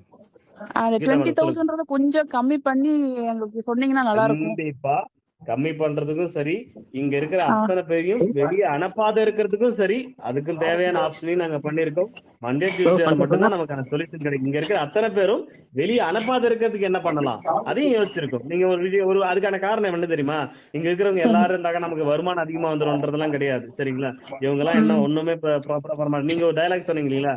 சார் நாங்க எல்லாம் ஒரே ஃபேமிலியா ஒண்ணு மணி இத்தனை நாளா இந்த குரூப்ல இருந்துட்டோம். இப்ப இந்த குரூப்லயே இப்ப ஒரு 100 பேர் இருக்கிற குரூப்ல ஒரு 30 பேர் தான் ஒர்க் பண்ண போறாங்க, மத்தவங்க எல்லாம் வெளியே போயிடணும், அவங்க மட்டும் ஒர்க் பண்ணி சம்பாதிப்பாங்க, நான் எங்களால பண்ண முடியலன்னு பார்க்கும்போது ஒரு கில்ட்டி ஃபீல் வரும் சார் அப்படின்னு அது ஒரு தாட். இப்ப திடீர்னு போய் வெளியே போங்கன்னு சொன்னா எப்படி எங்களால அது ஏத்துக்க? ஏன்னா நம்ம அப்படிதான் உருவாக்கி இருக்கோம் எஸ்பிஓவை. அதுக்கும் ஒரு ஆப்ஷன், அத்தனை பேர் வெளியே போகாம இருக்கிறதுக்கு என்ன பண்ணணும் அதையும் பண்ணியிருக்கோம். சரிங்களா? கண்டிப்பா சரி வெயிட் சார். பண்ணுங்க. மண்டே சரி, தேங்க்யூ டியூஸ்டேல சார். ஒரு நல்ல சொல்யூஷன் நமக்கு கிடைக்கும், பார்க்கலாம். சரி, thank you sir. Thank you sir. Thank you sir. Shankar sir. Sir சொல்லுங்க ஒவ்வொருத்தரா சொல்லுங்க பேசுங்க. யாருக்கு சொல்லுங்க சார் வணக்கம் சார். என்னோட பேர் வினரசி சார். சொல்லுங்க சொல்லுங்க என்ன நான் வந்து விஜய் சாரோட டீம் சார். சார் எனக்கு வந்து நீங்கள் அன்னைக்கு நைட்டு 2 மணிக்கு நான் எந்திரிக்கும் போது நீங்கள் ஆடியோ போட்டுட்டு இருந்தீங்க, பிளான் லான்ச் ஆன ஆடியோ போட்டுட்டு இருந்தீங்க சார். நான் அப்போ நினைக்கும் போது நான் நினச்சேன் சரி இன்வெஸ்ட்மெண்ட் பண்ணுற மாதிரி இருக்கு அப்படின்னு சொல்லி நான் கொஞ்சம் லைட்டாக எனக்கு கொஞ்சம் வருத்தம் இருந்தது சார். ஏன்னா ரொம்ப நான் ஃபாலோ பண்ணிகிட்டே இருப்பேன் குரூப்பெல்லாம், கொஞ்சம் வருத்தமாக இருந்தது. ஆனால் அதற்கப்புறமா நீங்கள் காலையில் மறுபடியும் ஒரு ஆடியோ போட்டீங்க சார். அந்த ஆடியோ கேட்டதும் எனக்கு ரொம்பவே கான்ஃபிடென்ட் வந்தது சார். ஏன்னா நான் வந்து எஸ்பிஓவில் ஆகஸ்ட் மாதம் கடைசியில் தான் ஜாயின் பண்ணேன். கடந்த 8 மாதங்களாக நான் ரொம்ப ஹோப்ஃபுல்லாக தான் நான் இந்த குரூப்பில் பயணம் பண்ணிகிட்டு இருக்கேன். ஒரு சாதாரண மெம்பராக இருந்து இன்னைக்கு விஜய் சாரோட டீமில் வந்து ஒரு அட்மினாக வந்து உயர் அளவுக்கு நான் கான்ஃபிடென்ட்டாக தான் எஸ்பிஓவில் இது வரைக்கும் நான் பயணம் பண்ணிட்டு இருக்கேன் சார். இன்னும் கான்ஃபிடென்ட்டாக நான் பயணம் பண்ணுவேன் சார். நீங்கள் மண்டே டியூஸ்டேல கண்டிப்பாக ஒரு நல்ல ரிசல்ட் கொடுப்பீங்க அப்படின்ற நம்பிக்கையில் தான் சார் நாங்கள் எல்லாருமே இருக்கோம். கண்டிப்பாக நீங்கள் எது பண்ணாலும் அதில் ஒரு காரண காரியம் இருக்கும். கண்டிப்பாக அதுக்கு நாங்கள் வெயிட் பண்ணுறோம் sir. Thank you sir. Hello hello Shankar sir. Very good morning sir. Hello சொல்லுங்க. குட் மார்னிங் சொல்லுங்க sir. Hello Shankar sir. Sir யாராச்சும் ஒருத்தர். Okay. Hello sir. Good afternoon sir. சொல்லுங்க sir. Sir first of all congratulations. நீங்க வந்து இவ்வளோ ஹார்ட் ஒர்க் பண்ணி government approval வாங்கினதெல்லாம் வந்து சும்மா கங்க்ராச்சுலேஷன்ஸ் அண்ட் தேங்க்யூ சொன்ன பார்த்தாது. பட் உங்க ஸ்ட்ரகிள் வந்து ஐ நோ வெரி வெல் அது எவ்வளோ ஸ்ட்ரகிள் பண்ணி நீங்க வாங்கியிருப்பீங்கன்னு சொல்லிட்டு. Based on part time job கேட்டகரியில எந்த கம்பெனியும் இந்த மாதிரி ஒரு ஆப்பர்ச்சுனிட்டியோ இந்த மாதிரி ஃபெசிலிட்டியோ பண்ணியிருக்காது. But we always support you and எல்லாரும் சார்பாகவும் எஸ்பிஓ ஃபேமிலி மெம்பர்ஸ் சார்பாகவும் ஃபர்ஸ்ட் ஆஃப் ஆல் கங்க்ராச்சுலேஷன் தெரிவிச்சுக்கிறேன் சார். அண்ட் இன்னொரு பாயிண்ட் வந்து நீங்க ஸ்ட்ரிக்டா இருக்கிறது வந்து எனக்கு ரொம்ப சந்தோஷம். ஏன்னா நிறைய பேர் வந்து இந்த பார்ட் டைம் ஜாப் கேட்டகரியில சும்மா வந்துட்டு கேஷுவலா இருந்துக்கிட்டு ஒரு ரெஸ்பான்சிபிலிட்டி இல்லாம நிறைய பேர் இருக்காங்க. நாங்க எவ்வளவுதான் வந்து அவங்களுக்கு ட்ரைனிங் கொடுத்தோம் இல்ல பண்ணணும் அப்படின்னு நினைச்சா கூட தே ஆர் ஃபியூ மெம்பர்ஸ் அந்த மாதிரி இன்ஆக்டிவா இருக்காங்க. ஸோ அப்படிங்கும்போது நான் பணக்கடையும் சொல்லியிருப்பேன், சங்கர் சார்ட்ட சொல்லுங்க கொஞ்சம் ஸ்ட்ரிக்டா இன்னும் நல்லா நீங்க பணக்கடையும் சொல்லுவேன், நீங்க ஸ்ட்ரிக்டா இருக்கா இன்னும் ஆக்டிவ் மெம்பர்ஸா நம்ம கொண்டு வரணும் அப்படின்னா அப்பதான் வந்து நம்ம ஃபியூச்சர் கம்பெனியை ரொம்ப நல்லா ரன் பண்ணலாம் அப்படிங்க. ஸோ அந்த தாட்ல தான் நாங்களும் வந்து முடிஞ்ச அளவுக்கு பண்றோம். ஸோ எந்த நீங்க பண்றதுல வந்து எதுவுமே தப்புன்னு நான் எதுவுமே சொல்ல மாட்டேன் sir. Everything is good and நாங்க எல்லாரும் சப்போர்ட் பண்ணுவோம். So wish you all the best and we always support you sir. Thank you very much sir. Hello Shankar sir. Hello sir. Good afternoon sir. Good afternoon sir. கேக்குறீங்களா sir? Sir அல்ஹம்துலில்லாஹ் ரொம்ப நாளைக்கு அப்புறம் உங்ககிட்ட பேசுறேன் சார். லாஸ்ட் டைம் பேசுனேன் நான் உங்ககிட்ட பேசும்போது ஒரு லட்சத்தை பேசுற மாதிரி ஒரு ஃபீல் ஆகுது. வாழ்த்துக்கள் சார். வாழ்த்துக்கள் சார். மறுபடியும் கம்பெனி ஸ்டார்ட் பண்ணுன்னு சொல்லிட்டு ரொம்ப ரொம்ப வாழ்த்துக்கள் சார். சார் என்னோட சின்ன கேள்வி, நான் இப்ப இந்த நடுவில் போயிட்டு இருக்கேன் ஒரு 4-5 நாள், அந்த கேள்வியெல்லாம் கிடையாது. என்னோட கேள்வி வந்து டிஃப்ரெண்டா இருக்கும். சொல்லுங்க. அதாவது என் பையன் வந்து ஷேர் மார்க்கெட்டிங் கிளாஸ்ல வந்து சேர்ந்து விட்டு அப்படி 6,000 ரூபாய் கட்டி சேர்ந்தா அப்படி. அது என்ன ஆச்சுன்னு தெரியல. நான் அவர்கிட்ட என் மகன்கிட்ட கேட்டாலே பதில் சொல்ல மாட்டேங்கிறாங்க. சார் கிட்ட கேட்டாலும் அதை பத்தி சாரும் சரியா சொல்றது இல்லை. அதை பத்தி தான் ஷேர் மார்க்கெட்டிங் அந்த கிளாஸ் என்ன ஆச்சுன்றத கேட்கலான்னு மட்டும் தான் சார். மற்றபடி இந்த காசு கட்டுறது 20,000 ரூபாய் பணம் அதெல்லாம் நான் எனக்கு ரிஸ்க் எடுக்க நான் தயாரா இருக்கேன். ஒன்றும் பிரச்சனை இல்லை. பாத்துக்கலாம், நீங்க சொல்ற மாதிரி தான் பாத்துக்கலாம், பிரச்சனை இல்லை. இதுக்கு மட்டும் பதில் சொல்லுங்க சார். என் மகனுக்கு பதில் சொல்லுங்க சார். எனக்கு ஷேர் மார்க்கெட்டிங் கிளாஸ் நீங்க ஜாயின் பண்ணிருக்கீங்களா? ஆமா சார், பண்ணிருக்கான் சார். என் பையன் பண்ணிருக்கான் சார். ஓகே. அதோட ஸ்டேட்டஸ் என்ன, அப்டேஷன் என்ன? அவன் கேட்டா சொல்ல மாட்டான் சார். இல்ல நீங்க ஜாயின் பண்ணிருக்கீங்களா இல்ல உங்க சன்னு ஜாயின் பண்ணிருக்காரா? சன் மகன் தான் ஜாயின் பண்ணிருக்க அப்படி. ஏன்னா எனக்கு அந்த அளவுக்கு அது உள்ள புந்து போறவங்களுக்கு ஐடியா இல்லை. நான் வேலையில நான் பிஸியா இருக்கேன் நானு. அது கேட்டா அவங்க சொல்லவும் மாட்டேங்கிறாங்க. அதுதான் அதை பத்தி என்ன ஆச்சு கேட்கலாம்னு சொல்லிட்டு கேட்கலாம் சார். எஸ்பிஓல ஒரு ரெக்கமெண்ட் பண்ண ஷேர் மார்க்கெட் கிளாஸ் அந்த கிளாஸா? ஆமா சார். ஓகே, அதுல கிளாஸ் என்ன போயிட்டு இருக்கு? வேற யாரு இல்லை, எனக்கு அத பத்தி ஐடியா இல்ல அங்க என்ன நடக்குதுன்னு. நான் சொல்றேன் sir. Excuse me sir, sorry for the turban. Actually sir சொல்ற மாதிரி யூசுப் பிரதர் சொல்ற மாதிரி அந்த ட்ரேட் மார்க்கெட்ல இது ட்ரேடிங் இதுல வந்து நிறைய பேர் ஜாயின் பண்ணிக்கிறாங்க, இன்க்ளூடிங் மீ. அதுல என்னன்னா ஒரு டைம் லைன் கொடுத்துருக்காங்க. ஸோ அந்த டைம் லைன்ல வந்து எல்லாரும் அந்த ஃபுல் கோர்ஸை வந்து முடிக்க முடியல சார். ஏன்னா நானே வந்து டிராவலிங்ல இருந்தேன். ஸோ வந்து பாக்குறதுக்குள்ள அந்த டைம் பீரியட் முடிஞ்சிருச்சு. ஸோ சில கம்பெனில வந்து அந்த கோர்ஸ் பர்ச்சேஸ் பண்ணாங்கன்னு சொன்னா அந்த அன்லிமிட்டெட் எப்போ வேணாலும் 1 இயர்ல எப்போ வேணாலும் ஆக்சஸ் பண்ற மாதிரி ஒரு டைம் லைன் கொடுத்துருப்பாங்க. பட் இங்க வந்து ரொம்ப கொஞ்சம் ஷார்ட்டா கொடுத்ததுனால எங்களாட்டி அது கம்ப்ளீட்டே பண்ண முடியல சார். நிறைய பேர் கம்ப்ளீட் பண்ண முடியல. சில பேர் வந்து கம்ப்ளீட் பண்ணிருக்காங்க, சில பேர் கம்ப்ளீட் பண்ணல. அவங்கள்ட்ட ரிக்வெஸ்ட் பண்ணி அந்த ஒரு சொல்லுங்க சார், அந்த டைம் லைன் அப்படிங்கிறது எப்படி இருக்கு? ஃபார் எக்ஸாம்பிள் ஒரு இன்னைக்கு ஒரு கிளாஸஸ் கொடுத்துருக்காங்க, அதுக்கான டைம் லைன் எவ்வளவு கொடுக்குறாங்க அவங்க? மீன்ஸ் அவங்க வந்து ஆல்மோஸ்ட் ஒரு 3 months மாதிரி. ஆமா, 3 months கொடுத்திருந்தாங்க. பிளஸ் அதை எக்ஸ்ட்ரா இன்க்ரீஸ் பண்ணியிருந்தாங்க. பட் எனக்கு ரிக்வெஸ்ட் என்னன்னா அட்லீஸ்ட் ஒரு 1 year டைம் பீரியட் இருந்தா ஏதாவது டவுட் இருந்தா கூட அவ எப்ப வேணாலும் ஆக்சஸ் பண்ணி அவங்க பார்த்துட்டு அது கோ த்ரூ பண்ணிக்கலாம் அப்படின்னு எனக்கு தோணுது சார். ஏன்னா அவங்க கிட்ட நாங்க அப்ரோச் பண்ணியிருக்கோம் அப்படின்னா, அவங்க அந்த கோர்சஸ் முடிஞ்சதுக்கு அப்புறம் நீங்க அந்த கோர்ஸ் முடிஞ்ச உடனே அந்த மெட்டீரியல் எல்லாமே அவங்களுக்கே கிடைக்கிற மாதிரி பண்ணுங்கன்னு லாஸ்ட் ஒரு 15 to 20 டேஸ்க்கு முன்னாடி ஒரு ரெக்கமெண்டேஷன் கொடுத்துருந்தோம். நிறைய பேர் அந்த மாதிரி ஒரு ரிக்வஸ்ட் வந்துச்சு. அந்த நீங்க என்ன கிளாஸஸ் அட்டென்ட் பண்றீங்களோ அதெல்லாம் அவங்களுக்கே ரிட்டர்ன் கிடைச்சிற மாதிரி டவுன்லோட் பண்ணி எடுத்துக்கலாம்.